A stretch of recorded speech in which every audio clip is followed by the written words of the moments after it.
দেখতে দেখতে আমাদের সেই দিনটা চলে আসলো। যে দিন যে দিনের অপেক্ষা আমি কখনোই করি নাই, যে এই বাসাটা ছেড়ে চলে যেতে হবে। আমি সত্যিই অপেক্ষা করি নাই। ভেবেছিলাম, অপেক্ষা করি নাই বলতে ভুল হবে, কোনো একদিন যেতে হবে সেটা ভেবেছি, কিন্তু এত তাড়াতাড়ি হবে সেটা তো সত্যিই ভাবিনি। তো সকালবেলায় জিনিসপত্র নেওয়ার লোক চলে আসলো, ট্রাক চলে আসলো। আসলে কপালে না থাকলে যা হয় আর কি। এই বাসাটাতে আমি আরও ২টা দিন বেশি থাকতে পারতাম, কিন্তু সেটাও কপালে ছিল না। আমাদের যাওয়ার কথা ছিল ২৩ তারিখ মানে রবিবার, কিন্তু আমাদের হঠাৎ ডিসিশন হয়ে যায় যে আমরা ২১ তারিখে চলে যাব, মানে শুক্রবার। যেহেতু ভেবেছিলাম ২৩ তারিখ চলে যাব, যার কারণে আস্তে ধীরে জিনিসপত্রগুলো গোছাচ্ছিলাম। এদিকে আবার আমার বাবা আসছিলেন, আমার বৌদি আসছিলেন, ভাই আসছিলেন। ওরা ওরা আসাতে আমার অনেক হেল্প হয়, কারণ সুমিত ঠিকমতো বাসায় সময় দিতে পারতো না। ওর কাজেরও প্রেশার ছিল, এখান থেকে যাওয়ার আগে সব কাজ ওর কমপ্লিট করতে হবে। তো বাবা বৌদি এসে আমার অনেক হেল্প করে দেয়। তো আমরা ভেবেছি তারা বাবারা শুক্রবারে যদি চলে যায়, আমরা শুক্র শনিবার রিল্যাক্সে টুকটাক যা আছে ওগুলো গুছিয়ে রবিবারে চলে আসবো। কিন্তু এখানে একটু প্রবলেম হয়, সেটা ইন্টারনাল প্রবলেম, যার কারণে আমাদের শুক্রবারে চলে আসতে হয়। তো এদিকে জিনিসপত্র নেওয়ার লোক চলে আসছে, ট্রাক চলে আসছে। এদিকে বাবারা বের হয়ে যাবে, তাদের ৮টা বাজে বাস। এদিক দিয়ে আমার সকল ইয়োগার কি বলবো, ইয়োগার সদস্যরা আমাদের সাথে দেখা করতে আসে। অ্যাকচুয়ালি তাদেরকে আমি বলেছিলাম যে আমরা তো শুক্রবার সকালেই চলে যাব।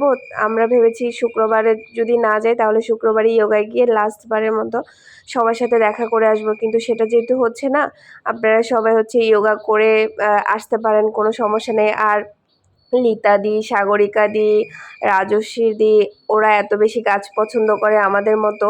তো বলেছি, তৃষা তোমার এত গাছ কি করবা? আমি বলছি, দিদি আপনাদের যা পছন্দ হয় আপনারা নিয়ে আসবেন, কোনো প্রবলেম নাই। তো ওনারা ইয়োগা শেষ করে ওনারা এদিকে আসে, মানে একটা মানে কি বলবো, এত রাশ টাইম চলতেছিল বলে বোঝানো যাবে না। তো এইদিকে জিনিসপত্র বের করতেছে, ওদিকে বাবা রেডি যাওয়ার জন্য। তারপরে এদিকে সব ইয়োগার সদস্যরা চলে আসছে। তো ওনাদেরকে আবার দেখিয়ে দিচ্ছিলাম কোথায় কোথায় কি গাছ আছে। ওনারা বেশিরভাগ ইনডোর প্লান্টগুলা নিয়ে নিয়ে যায়। এখানে ওনারা এত মজা করে, মানে মানে যার যেটা পছন্দ হয়েছে নিয়ে গেছে। আমি ভাবলাম যে সমস্যা নাই, কারণ এখানে তো আমরা থাকবোই না। আর সবার কাছে একটা স্মৃতি থেকে যাক যে আমার বাসার গাছ, আমার হাতে নিজে লাগানো গাছ। সত্যি বলতে এত ভালো লাগছিল খাগড়াছড়ি এসে। আসলে আমরা যে এত মানুষের সাথে ইনভলভ হব, তারপরে এত মানুষের মানে সান্নিধ্যে থাকবো, আমরা সেটা সত্যিই ভাবি নাই। আর এটাও ভাগ্যের ব্যাপার যে তোমাকে কেউ ভালোবাসে বা তোমাকে কেউ পছন্দ করে। যাওয়ার আগে দিয়ে দেখো সবাই তোমাকে দেখতে আসবে, এটা কয়জনে পায় আমি জানি না। আমি ওই বাসা থেকে আসার সময়, মানে এটা তো আমি আসার পরে ভয়েস দিচ্ছি। আসার সময় আমি এত কান্না করেছি। আসলে ওগুলা তার ভিডিও করা হয় না, ওগুলা দেখানোটাই অড লাগে। তো এত কান্না করেছি। আমার এখানে সুমিতার অফিসের একজন পিয়ন ছিল। উনি সবসময় আসতো, মাঝে মধ্যে আসতো। সুমিত যদি অনেক দূরে যাইতো তখন আমার টুকটাক কিছু লাগলে উনি দিয়ে যাইতো। তারপরে যে কোনো হেল্প হলে ডাকতো।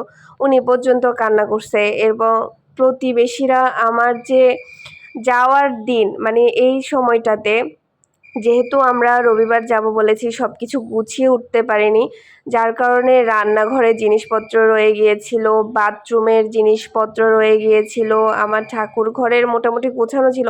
অনেক জিনিসপত্র মানে ব্যাগে ঢুকানো হয়নি, বস্তায় ঢুকানো হয়নি।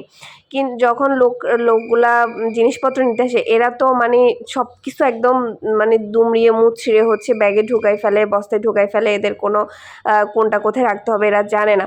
তো এর কারণে হলো কি, আমি মানে একদম আমি ঘেঁটে গিয়েছি। এদিকে বাবা চলে যাইতেছে, আমার ভাইয়ের ভাতিজা ছিল, মানে ওদের জন্য খারাপ লাগতেছে। বাসা ছেড়ে দিচ্ছি, এদিকে এরা সবাই আসছে, এদের জন্য খারাপ লাগতেছে। মানে কি বলবো, আবার ইয়োগার সবাই হচ্ছে আমাদের জন্য গিফট পর্যন্ত নিয়ে আসে। আমি গিফটগুলো পরে দেখাবো। এই যে রিরি, এই যে সবাই ইয়োগা থেকে বাইকে করে কি সুন্দর মানে দেখা করতে আসলো, এটা খুবই আমার কাছে হার্ট টাচিং ব্যাপার ছিল। এই যে এদিকে আবার বাবা বৌদি আমার ভাই ওরা ওরা চলে যাওয়ার জন্য দাঁড়ায় আছে, অটো দাঁড়ায় আছে, ওদের বাসের সময় চলে যাচ্ছে।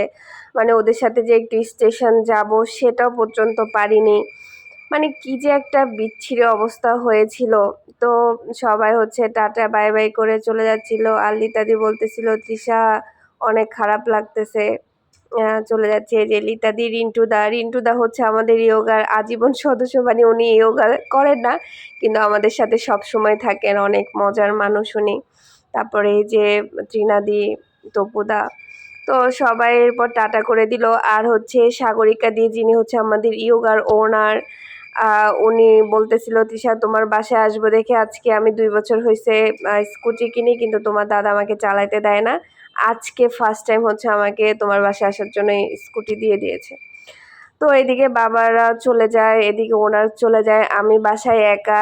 এই লোকগুলো হচ্ছে এটা সেটা, ওই যে আমার প্রতিবেশীর কথা বলছিলাম, প্রতিবেশীরা যে আমাকে লাস্ট মোমেন্টে এসে, হয়তো আমি কখনো ওইদিকে যাইনি বা ওনাদের বাসায় যাইনি, কিন্তু যোগাযোগ হতো, কথা হতো, কিন্তু ওনারা লাস্ট মোমেন্টে এসে এত হেল্প করে আমাকে, আমি এটা আজীবন মনে রাখবো। ওনারা সহ আমার বাথরুমের জিনিসপত্র পর্যন্ত ওনারা গুছিয়ে দিয়েছে, রান্নাঘরের সব কিছু গুছিয়ে দিয়েছে। আমার আমার খাবার ছিল, মানে সকালবেলা একটু খাবার ছিল, ওই খাবারগুলো হচ্ছে ঠিকঠাক করে, মানে আমার প্লেট টেট মানে সব কিছু ওনারা ক্লিন টিন করে এত সুন্দর করে আমাকে হেল্প করে, আমি এটা আজীবন ভুলবো না, কখনো ভুলবো না। তো মোটামুটি আমাদের হচ্ছে জিনিসপত্র সব বের করা হয়ে গিয়েছে, এবং আমি নিজ দায়িত্বে পুরো বাসাটা, এত মেসি হয়েছিল, আমি পুরো বাসাটা হচ্ছে ক্লিন করিয়ে তারপর হচ্ছে আমি বের হই। কারণ এরপরে যিনি আসবে তিনি যদি একটা নোংরা বাসা দেখে, এটা কারোই ভালো লাগবে না, এটা আমারও ভালো লাগবে না। তো আমি হচ্ছে ওই পাশে এই খালা ছিল, মাঝে মধ্যে আসতো, ওনাকে দিয়ে হচ্ছে আমি পুরো বাসা ঝাড় দিই এবং মুছে দিই, ওয়াশরুম থেকে শুরু করে সব কিছু ক্লিন করে দিই। পুরো রান্নাঘর খালি আমার।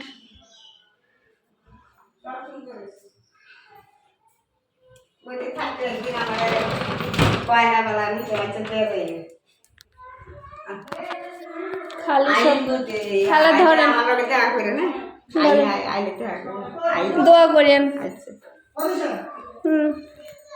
আমার বাসার এখানে আমি সব থেকে যার সাথে বেশি মিশেছি, এই যে জয়া, ওর আম্মুর সাথে, আর হচ্ছে ভাই।